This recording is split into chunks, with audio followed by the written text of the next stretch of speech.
You may have heard in this course, but I don't think they've come up in the videos, the terms left and right-wing politics.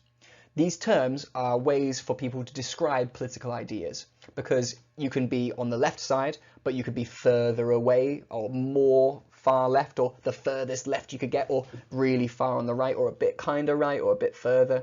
It allows people to show their ideas on a scale leaning towards either way. I'll try and explain what these are because they let you understand the political groups in Germany coming up later. So I'm going to start with left-wing politics. I'm on your right screen, there's left. So let's imagine left-wing politics.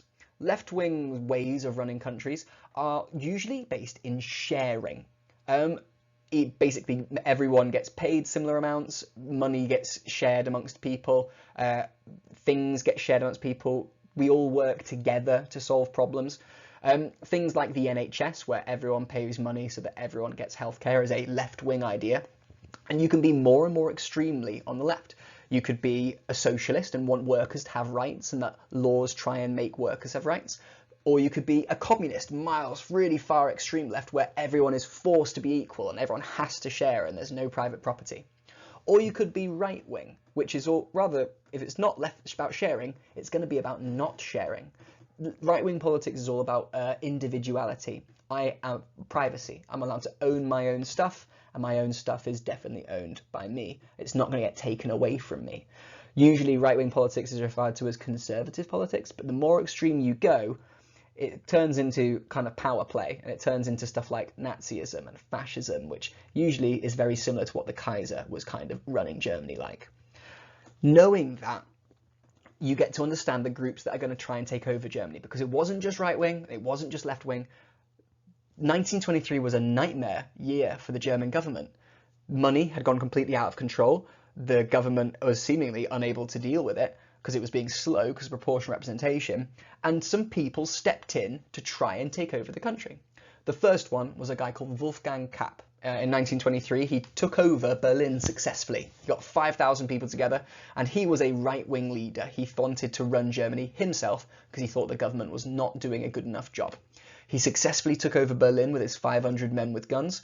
Remember, the Weimar government is in Weimar, not in Berlin. So he took over the city of Berlin for 100 hours.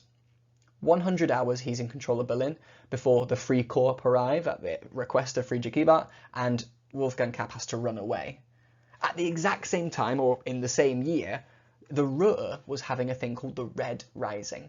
Communist colours usually are red, it's meant to be a bit of a symbol of communism, but in the Ruhr, a load of workers basically rose up and claimed that they wanted Germany to be ran as a communist country. They thought that Germany was being, not treating people fairly, and that these workers were struggling worse, and the Free Courts came in and killed them as well.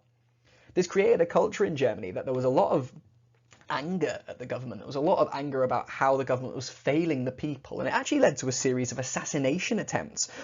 In between 1919 and 1922, there were over 350 political murders in Germany, usually done by right-wing extremists this time.